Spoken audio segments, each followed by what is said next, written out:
On today's podcast, we talk about the power of visual customer journeys and ethically poaching real estate in their life in many, many different areas and through an incredible lens that involves SpongeBob SquarePants literally being the hero to save a parent's day.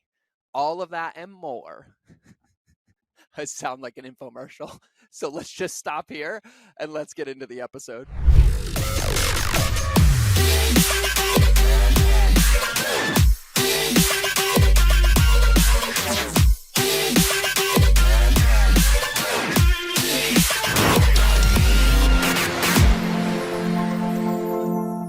Everybody, welcome back to another episode of the Mind of George Show, and I am refreshed today. I am stoked.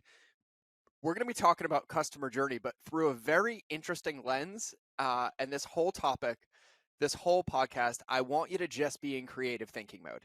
That's all I want you to think about is creative thinking. The things that I share, the examples that I share, specifically around how to create customer journeys in real life and using visual references and cues. Like, this is monumental for businesses, absolutely monumental.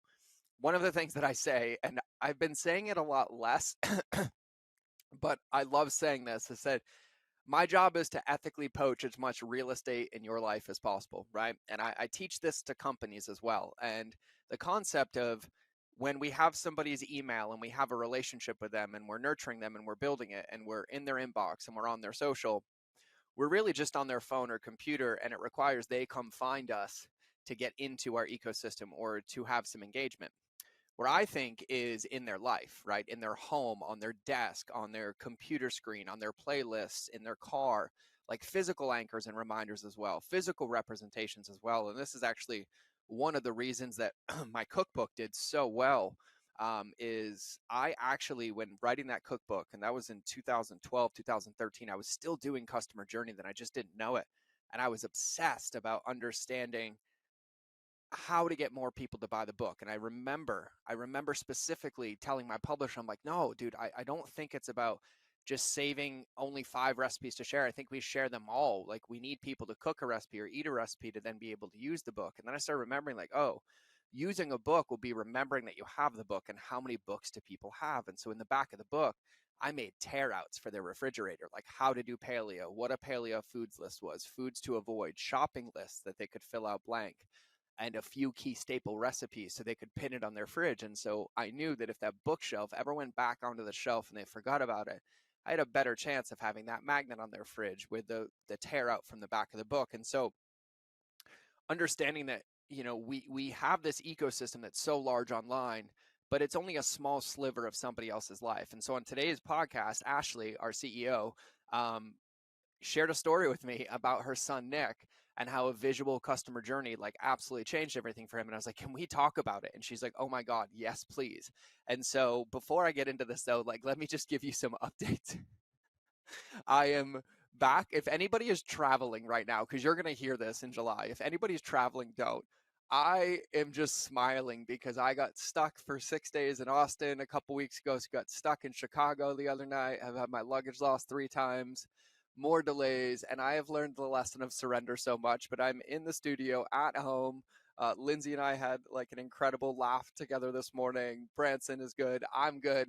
And I'm super excited because I'm actually flying out in a couple days to Oahu to keynote for Taki Moore, who's an incredible human entrepreneur and friend. And so I'm really, really stoked about that. So I'll be done with that by the time you hear this. So let's just futurecast and hope I crushed add a ton of value. And I'm talking about customer journey. So with that, I want to get into this. So I want to read this little note from Ash because she wanted me to put this in here. And I want you to know I have permission to share all of this. So all the information on this shared is on that I'm sharing is about Ashley and her son.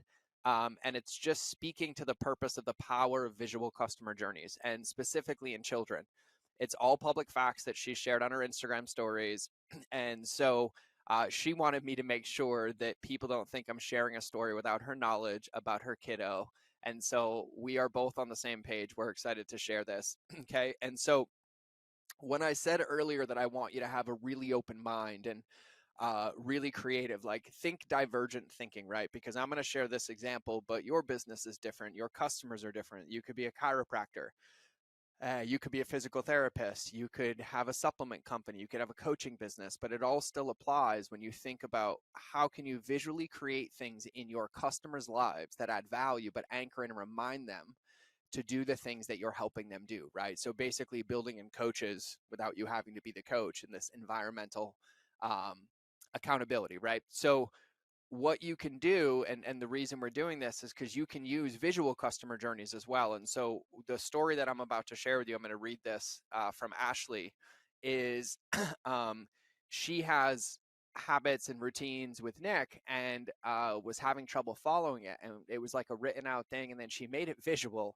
And the moment she did it started working, right? And so customer journeys could be written, they could be visual, but you guys know I say this to companies all the time. If they have like a mission statement or like a daily checklist that people should use to check it off, I'm like, can you make it a background on their phone so they look at it all day, right? It's like we understand that the more visual reminders we have of the things that we're excited about or wanting to achieve or wanting to work on will hold us accountable and remind us to keep doing them, right? Whether it's vision boards or habits or things like that. And so it's important to think about that in customer journey lens as well, right? So details on Nick. So Nick is 4 and has mild autism. He is insanely smart with a stubborn streak. And this is from Ash. So what was happening before is bedtime was the absolute hardest time of the day for Nick. There always seemed to be one sticking point where everything in the world would turn upside down, whether it was taking a bath, brushing the teeth, or even going to bed in general. Bedtime was rarely a short process. Usually it would span for a long period of time, and for Ash, it was exhausting, overwhelming, and left both of them extremely frustrated as they crawled into bed hours later.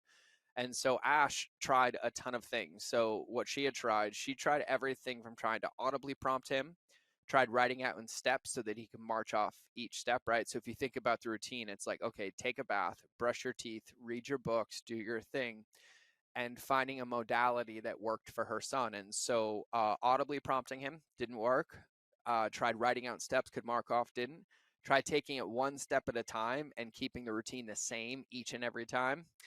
She tried to have him lead the way and start where he wanted, so picking whatever behavior he wanted to do first. Tried to have him choose between two options to make him feel like he was in control, right? So empowering him to choose his, and then tried spacing it out and speeding through the routine and basically almost everything. And Ash, and I have been working together for a long time, and I've witnessed this and I know this, and Ashley is one of the most incredibly patient, loving, kind, giving human beings that I've ever met. And when she shared this story with me about what I'm about to share about after, like it kind of hit me, and I realized, and it reminded me more of why we do what we do. Like the level of love and care that Ashley is putting into her son as a mother, to empower him and to help him is like the same level of love and care that we should be putting into our customers and the people who we're helping and benefiting. And even just thinking like that, it allows us to not get frustrated, but understand there's a lot of things that we can try and a lot of things that we can do, and our job is to keep trying and to keep evolving and to keep adjusting both ourselves and the things that we're trying to ultimately get to a win-win. And that's a very deeper level of this for me than just the visual customer journey, but I felt called and important to share because Ashley, as a mother, is all about empowering Nick and helping him be independent. And so with this, she's had to reinvent, knowing that the same behaviors have to be done, the same tasks have to be done, but there are multiple ways to do them. And it's finding a winning recipe, for lack of better terms, that sets that person up to success. And so, what is working now? And this is the part that I loved. And I think she's going to put this picture in the show notes, and you will see this. You have to go see this picture. We will post it somewhere. So she took his current obsession. And so Nick is currently obsessed with SpongeBob, like across the board. And so she went and found pictures of SpongeBob doing the 6 things that she wants to do with him every night. So she has a picture of SpongeBob sitting on the toilet, taking a bath, putting on jammies, brushing teeth, reading a book, and laying in bed. And so she divided it into bite-sized chunks so he could clearly see and complete a task, but there are no subtasks or even text. It's just photos of SpongeBob doing the action. So she texted this to me, and I was like, what is this? And then she started telling me, like, this is incredible. When she first sent it, I thought she had like an obsession with SpongeBob, and these were decorations for like her bathroom. But once she told me what it was for, it made so much more sense. And it actually reminds me of a book that I've read probably 4 or 5 times in the last couple of weeks on languaging. It's called The Declarative Language Handbook by Linda K. Murphy.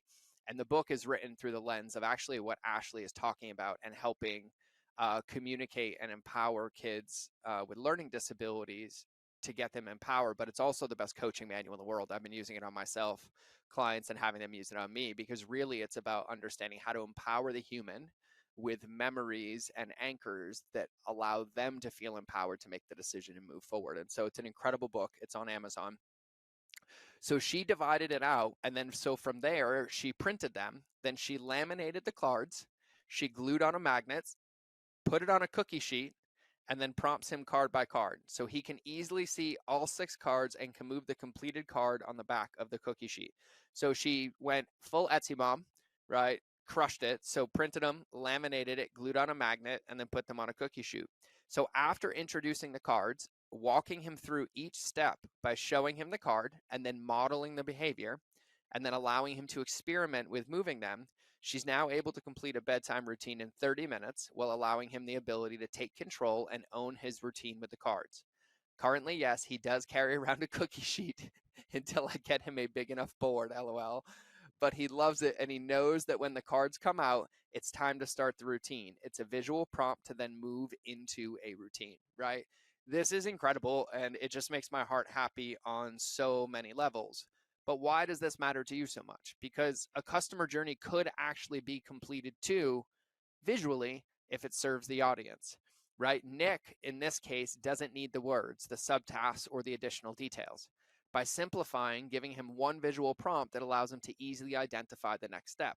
It's a simplification to prevent overwhelm. It's streamlining the process so the goal is clear, right? And so when you think about this, the best customer journeys are multimedia, multimodality, because we can't really control the journey. But we do have a lot of influence over it when we start thinking about how can we enhance these experiences? How can we anchor in the things that we want people to remember? And it's no different than if I say, just do it. You know exactly what company I'm talking about. That's their slogan, right? Or now for a lot of you, I would assume and I would hypothesize that when you see a lighthouse, there is a maybe 1 out of 10 times, 1 out of 20 times, or maybe one every time when you see a lighthouse, you have some thought or association with something we've talked about or you've listened to or we've shared, but about something that's important to you, not necessarily me, right? But that's an anchor, right? And I think all too often people get really stuck and very linear when it comes to customer journey and communication, forgetting that only like 7 or 8% of communication is spoken.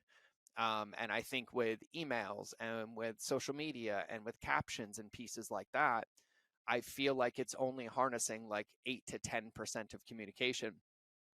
And then you have visual, you have audio, you have all these different things. And it's not about building the best one or the perfect one. It's about understanding your audience. It's about understanding who you're speaking to. It's about understanding who you are. And then when you design your customer journeys, or when you're thinking about these things, or you're thinking about your customer's experience, asking yourself like, hey, is there a way to anchor this in? Right. And I can do this all day, but I remember at Soul CBD, when we were designing the customer journey for the CBD gummies after you bought them, we also wanted people to be healthy with other behaviors and habits. And so we taught them about our 5 pillars. We named them taste, and we said, we want you to do these behaviors, right? It was like a stillness routine, some breath, some supplementation, take their CBD before 9. But then we made like a grading system and a checklist, because we're like, if we want you to do these things every day. And then they got to grade themselves on like 0 to 10 of their score after a couple of weeks of like how well they did. But we allowed them to print off the checklist. And then we made this beautiful guide that said, here's your routine and how to do it, right? And people literally printed them off constantly and would tag us on social. I'm doing this. I love this, because you'd see it hanging in their kitchen. And then they'd be like, oh my God, my friend came over and asked about it. And I told her about CBD. Right. And so in that instance, in that lens, it was really, really easy. In my cookbook, I just knew that the moment that book went on a shelf, it was probably not coming back out again unless people could be reminded. And so I wanted tear outs to be in the book, but I wanted tear outs that they would want to keep in their kitchen for a long time, right? I wanted them to be usable, and I wanted them to be functional for them, to help them stay paleo, right? And so when you think about these things, you can look at your business, you can look at your experience with your customers and the journeys, and you can make adjustments by leaving it, but then adding modalities that might enhance it, right? And so one of my favorite things to do is to create Spotify playlists for companies or for coaches on different things. Like I make them for a mind state change or for physical activity or for meditation into my heart. And I even write copy in them, reminding them why I'm giving them, but then we send them and anchor them in and say, hey, and you can use this and you can listen to this, right? Or I think of all the examples of all these incredible coaches that I see online, right, that help people at such a deep level, and they have their core principles that they want them to do every day. Like my dear friend Larry Hagner, that runs the Dad Edge, which is like one of the biggest coaching groups for men, and it's incredible. And Ryan Mickler from Order of Man, but they have these principles, and then they'll make journals for them.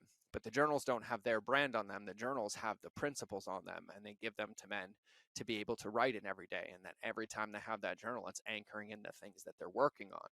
But you also can make the background of a phone and put those principles on and tell them to save it on their phone. And knowing that the average human picks up their iPhone, 200 times a day, that's 200 reminders or 200 billboards that you could have reminding them of the things that you're helping them with to empower them to take that behavior, right? And so I love hearing stories like this. I love hearing examples like this because it just continues to allow us to be creative and understanding that our message is incredible. What we do to help people is incredible, but it's only as effective as their ability to hear it, remember it, not remember it in like a memorization, hear it, but then anchor in like, oh, there's that behavior. There's that thing I should go work on, right? It's more of a memory that triggers their continual progress or staying in the race or doing that thing or taking that supplement or implementing that thing you're teaching them or using that product you sold them, right? It's about really, really enhancing their ecosystem, their environment in your customer journey to allow them to have more reminders and more anchors to keep doing the work, which is going to help them and help you,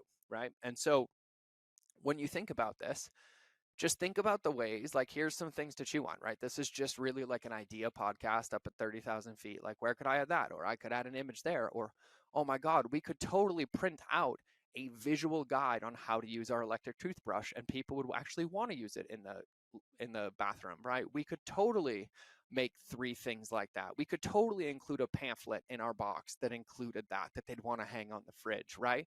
It's about really just allowing yourself to get creative and ask some questions so that you can find some solutions and start enhancing. So think about the ways that you've ever overcomplicated steps for your customers, right? Like think about customer journeys, think about things that you currently have in your business or used to have where there's overcomplication or confusion, or maybe it just seems like it's too hard to explain something, or, oh my God, I never realized that yes, we have people do the same thing every day, but we never really anchor it or remind them. We only tell them once, right? Is there a way that you can simplify the steps that you're providing? Is there a way that you can use visual cues instead to create a greater response? These are all questions you can use to audit your customer journey and help your customers successfully take it on. And for me, I don't get upset when I'm like, oh, I'm overcomplicating this, or oh, I did this. I get excited about it because it allows me to simplify it down. And like when I teach the drown the journey mistake in the customer journey, that comes from me. That's why it's called the Old George Special, because I was the king of complicated customer journeys and overwhelming information and bombarding you and telling you to do 17 things at a time. And then over years through experience, I realized that success really comes down to the simplicity, right? It's not doing 100 things. It's helping myself or my customers do those 1 to 3 things that I know if they do every day and they do them consistently will waterfall out or continue to guarantee their success in the short term and the long term. And so it's anchoring those and simplifying down to that. But just start thinking about where in your life or where in your customer's life are they living, where it could be enhanced or supported if you anchored in something visually, an audio podcast, a visual customer journey, a guide, a resource, anything that you can think of, but just start thinking about their life, right? So like if you're helping somebody because you sell collagen and they want healthier hair, skin, nails, and better joints and boom, boom, boom, we know they're going to take their collagen, right? They might take it in their coffee, they might take it in their smoothie, right? And so then you start thinking about options, and I'm like, oh my God, we could give them a 10-page booklet of 10 smoothie recipes you can make with the ingredients you already have in your home in 5 minutes or less, right? And maybe it's something they put out, or maybe we could include a beautiful PDF of our 5 favorite smoothie recipes that's designed to print and has instructions to print. And we tell them that they should hang it on their fridge. And then we make a reason why they would want to. We put something of value on there or make it easy, right? It's just about thinking about different ways that you can anchor it in. I know for me, one of my dear friends and clients, he coaches women, and a lot of it's about embodiment, right? And so for us, we made embodiment playlists on Spotify. And so when you get into that, it's like, oh, maybe there's a playlist that you make just that drops you into your heart. And there's one where you want to really focus on your mind and meditation. Maybe there's one that you want to listen to every time you do a static dance, right? And this is if you're a coach doing something like that. But then when you're helping these women or you're coaching and you give them a lead magnet about learning about embodiment and their heart and their mind, and you're empowering them, you can send them those playlists and say, and then when you use this, we want you to use this often, but in your life, when you use this, anchor in this and you'll feel this, right? And it's really just about enhancing that experience. And so I would take this and I would just start thinking about ways that you can enhance that experience. Another way is going from text to video, right? So visual customer journeys is also video. And so thinking about how boring for me it is to read like a 42-page PDF, but how exciting it would be if you just recorded that into 4 2-minute videos and they gave me a visual checklist to check off my behaviors, right? It's about you thinking, where can I simplify? Where can I enhance? But from the lens of what's going to help my customer or potential customer achieve their results, because it's going to be reminding them to do it more and pursue it more, making it easier for both of you. And so I was super, super excited to share this because it made me super happy. And otherwise, thinking that Ashley was just decorating her bathroom with SpongeBob because of her obsession. In that moment, it all made perfect sense. And so, Ashley, by the way, thank you. Number 1, for being an incredible woman. Number 2, for being an incredible mother. And number 3, being incredibly resilient in supporting Nick and finding a solution. And then number 4, in being incredibly amazing and allowing us to share this story on the podcast. And so everybody listening, this was all Ashley's doing and I loved it. I am just excited to share it, but I hope that you can find some ideas or some creative ways to start incorporating some thoughts into your customer journey like this, or visual cues, or making them that way. But I think there's a lot to chew on when it comes to ideas. So I'm excited to see what you do and I'm excited to hear what you think. So that's how we're going to wrap today. I'm going to let the outro go, but remember that relationships will always beat algorithms. I will either see you in the next episode or you will hear me in your earballs, but either way, we're out.